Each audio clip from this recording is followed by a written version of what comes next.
Chapter 4.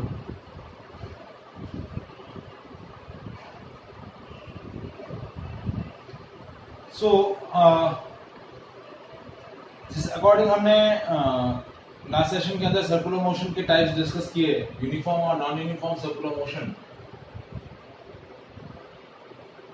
और linear parameter और circular motion parameters के बीच में रिलेशन डिफाइन किया। उसी से कनेक्टेड एक टॉपिक है कि इक्वेशंस ऑफ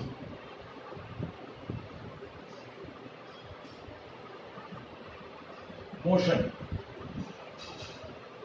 या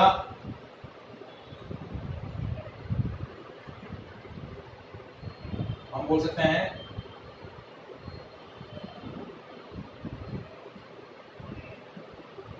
इक्वेशन ऑफ सर्कुलर मोशन। देखिए, सर्कुलर मोशन जैसा कि हमने बताया, यूनिफॉर्म सर्कुलर मोशन जो है that is uniform accelerated motion.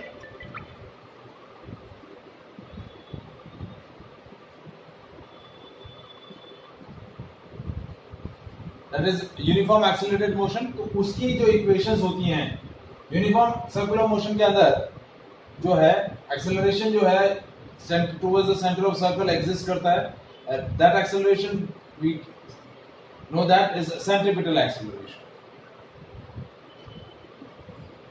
ठीक है, तो जब भी पार्टिकल सर्कुलर पाथ में रिवॉल्व कर रहा है तो उसकी इक्वेशंस ऑफ मोशन, जिस तरीके से लीनियर मोशन हमने डिस्कस करी थी, और लीनियर मोशन के अंदर हमने equations of uniform accelerated motion discuss करी थी, v is equals to u plus at, s is equals to ut plus half at square, और v square is equals to u square plus 2as। उसी तरीके से circular motion की equations क्या रहेंगी? यदि अब मैं कंसीडर करूं कि at t is equals to 0,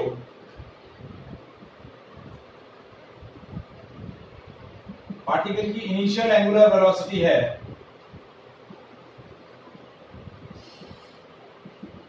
omega naught, and after the time t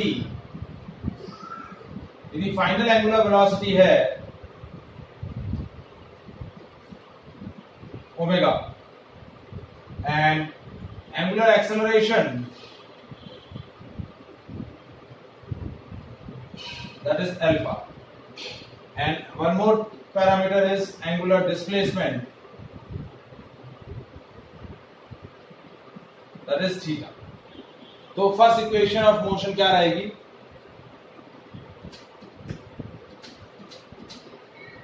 omega is equals to omega naught plus alpha T. ये आपकी वेलोसिटी टाइम इक्वेशन हो जाएगी। देखिए, सिंपल सा आप कनेक्शन यहां सेट कर सकते हैं कि जहां पर लीनियर वेलोसिटीज थी वहां एंगुलर वेलोसिटीज आ जाएंगी, जहां लीनियर डिस्प्लेसमेंट था वहां एंगुलर डिस्प्लेसमेंट आ जाएगा। इसको हम इक्वेशंस ऑफ सर्कुलर मोशन भी बोल सकते हैं, इक्वेशंस ऑफ रोटेशनल मोशन भी बोल सकते हैं।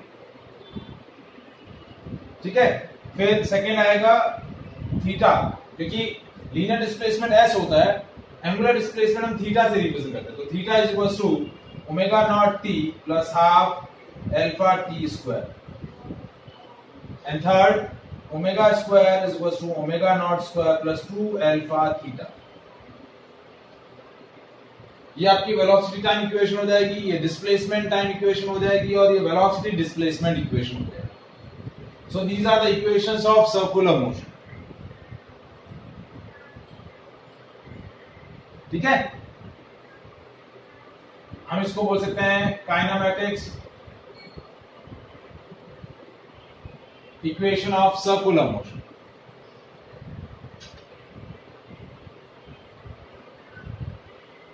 Is that clear? Any doubt in this part?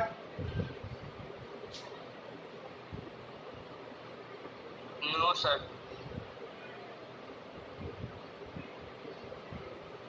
ठीक है, अब देखिए क्वेश्चन क्या है।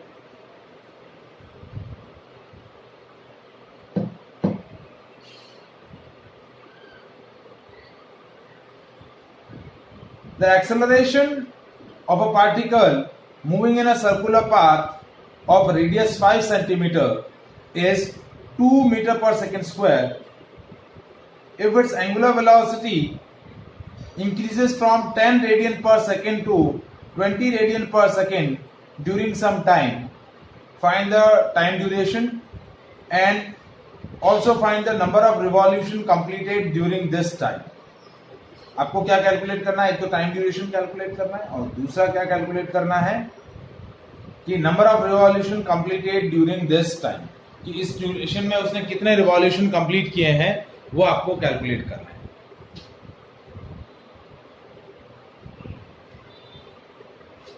तो देखिए आपको बोला है कि पार्टिकल जो है वो सर्कुलर पाथ में क्या कर रहा है? रिवॉल्व कर रहा है। क्या कर रहा है? सर्कुलर पाथ में रिवॉल्व कर रहा है और सर्कुलर पाथ की रेडियस आपको दे रखी है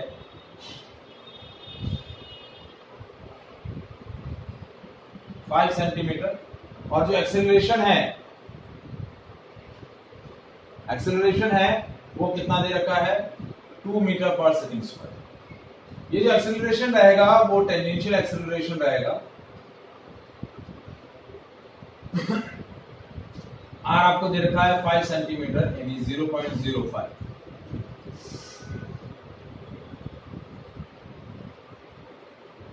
इनिशियल एंगुलर वेलोसिटी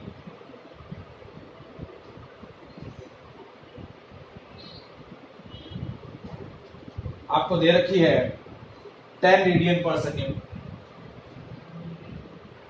और फाइनल एंगुलर वेलोसिटी आपको दे रखी है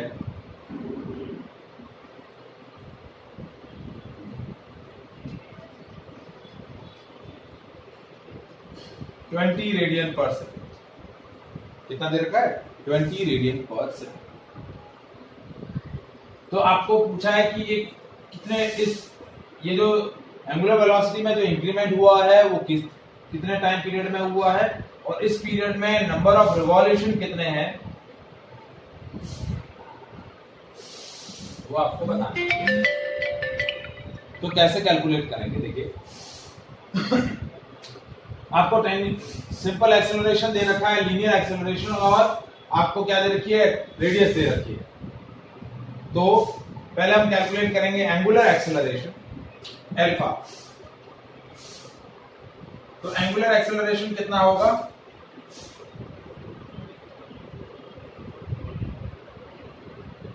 सबसे पहला जो पार्ट हमें कैलकुलेट करना है वो होगा, देखिए a equals to R alpha.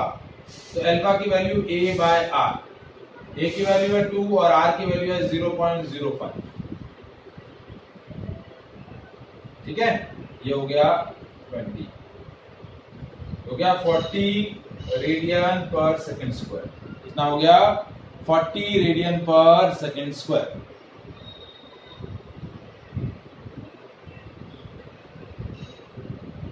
ठीक है, अब हमें कैलकुलेट क्या करना है? Time Spain. क्या कैलकुलेट करना है? Time Spain. और दूसरा हमें कैलकुलेट करना है नंबर ऑफ रिवॉल्यूशन। तो देखिए सेकेंड हमें टाइम कैलकुलेट करने के लिए फ्रॉम इक्वेशन 1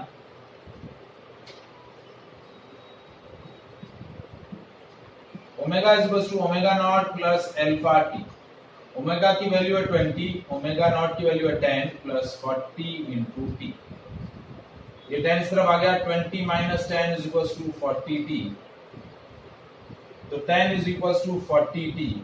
t की वैल्यू हो गई 10 बाय 40, 1 बाय 4 सेकेंड, 0.25 सेकेंड। कितना हो गया? 0.25 second. Is it clear? Any doubt till this part? No, sir. अब मुझे कैलकुलेट करना है नंबर ऑफ रिवॉल्यूशन।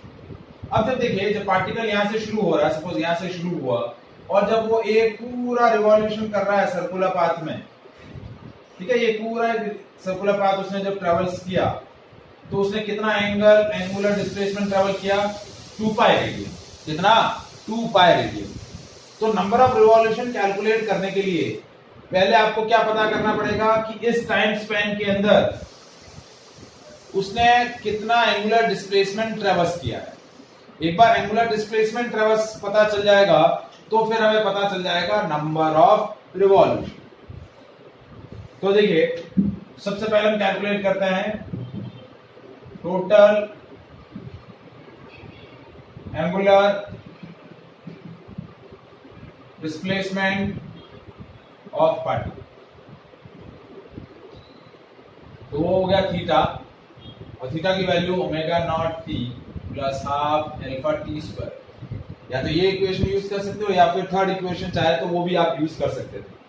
तो theta is equals to omega naught 10 into T की वैल्यू 1/4 प्लस हाफ अल्फा की वैल्यू 40 टी स्क्वायर 1/4 इंटू 1/4। तो ये हो गया 10/4 प्लस ये 20 ये 5/4, तो थीटा आ गया 15/4 रेडियन। कितना आ गया? 15/4 radian. So number of revolution calculate करने के लिए कितना हो जाएगा? Total angular displacement divide by 2 पाई, क्योंकि एक रिवॉल्यूशन में वो कितने डिस्प्लेसमेंट ट्रेवल करता है? एक रिवॉल्यूशन में कितना एंगुलर डिस्प्लेसमेंट ट्रेवल करता है? 2 पाई रेडियन। ये हो गया 15/4 डिवाइडेड बाय 2 पाई, ठीक है? तो ये हो गया 15/8 पाई।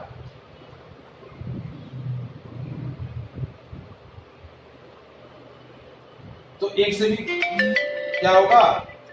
1 से भी छोटा रिवॉल्यूशन होगा, ठीक है? तो ये वैल्यू आएगी आपकी अराउंड 0.6, यानी इतना रिवॉल्यूशन हुआ, आधे से ज्यादा थोड़ा सा। Is it clear?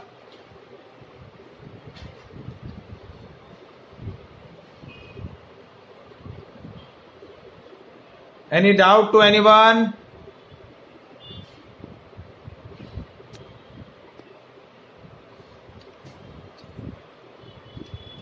कृषा, मैत्री?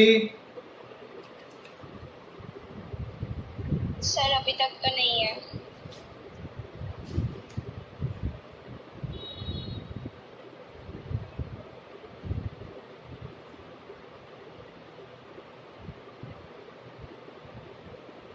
ठीक है, अब देखिए question.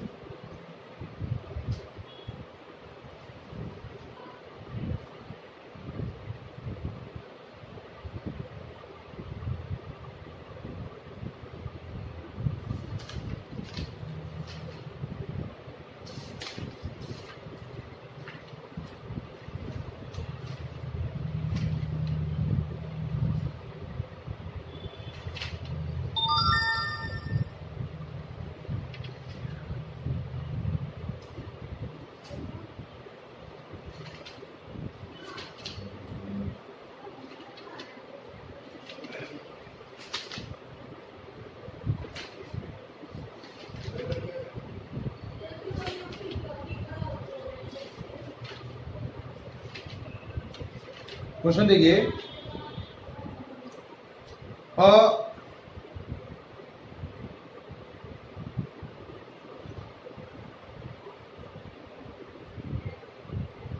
stone tied to the end of a 2-meter long string is reeled in a horizontal circle with the constant speed. but ये टॉपिक एक्चुअली आपको कवर नहीं कर रहा है ना अभी, टॉपिक एक्चुअली में 2D का है।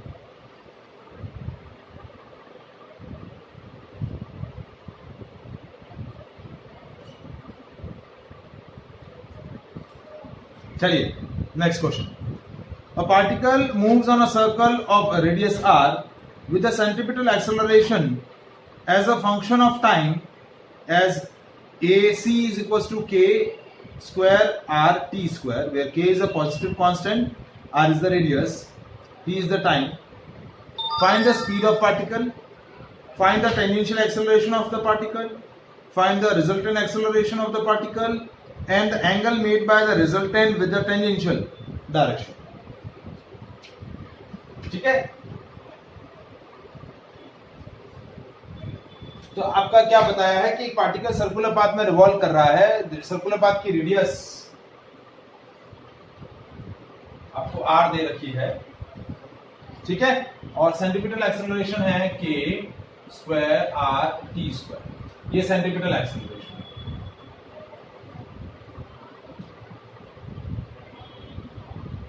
फिर k कांस्टेंट है, r रेडियस और t टाइम है। क्या है? Time.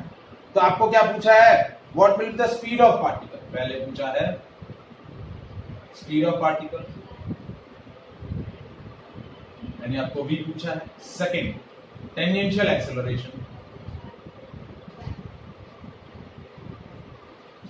Next, total acceleration and direction of net acceleration with vertical।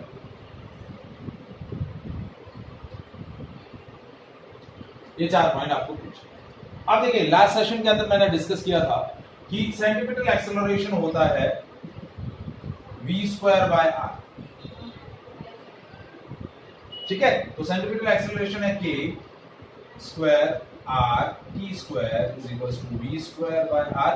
तो v² क्रॉस मल्टीप्लाई किया, क्या आया? k² r² t²।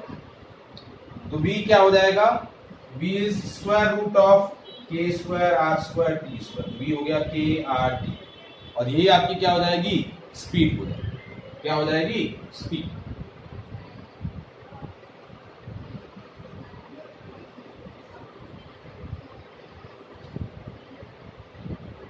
क्योंकि इसका मॉडुलस, वेलोसिटी का मॉडुलस जो होता है वो क्या होता है? स्पीड। तो ये हो गया आपका स्पीड।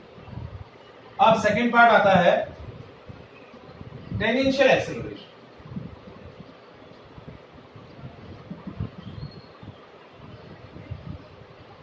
तो टेंजेंशियल एक्सेलरेशन कैसे कैलकुलेट करते हैं? मैंने 2 पॉइंट बताए थे, फॉर्म एक्सप्रेशन बताए थे। एक होता है आर अल्फा और एक होता है dv/dt।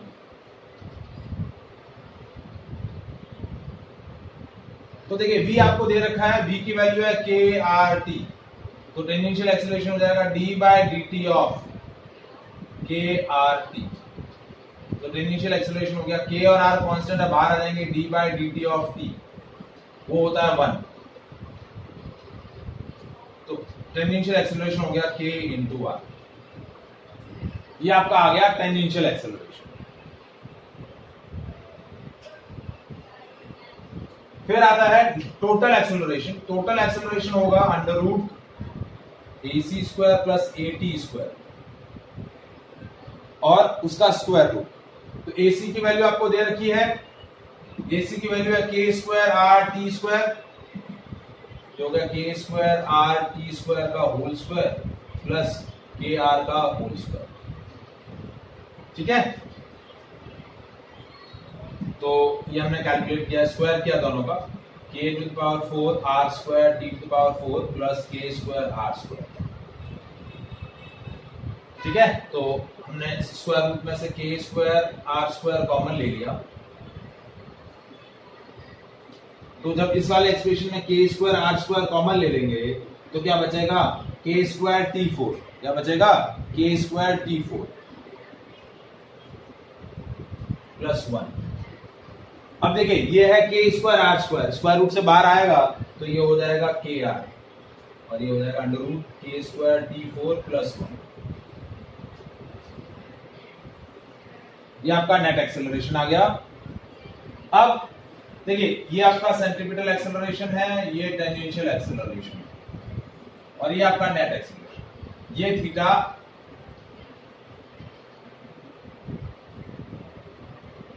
ठीक है। तो डायरेक्शन क्या होती है?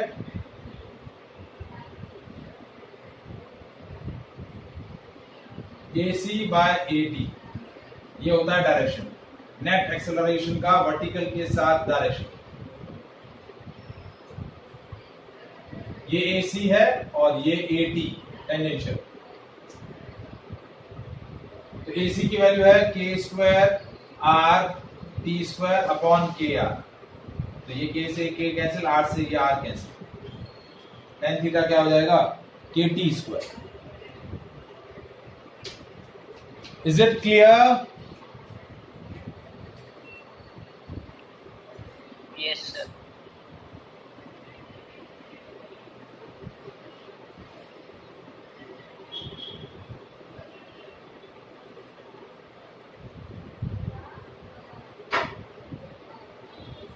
चलिए,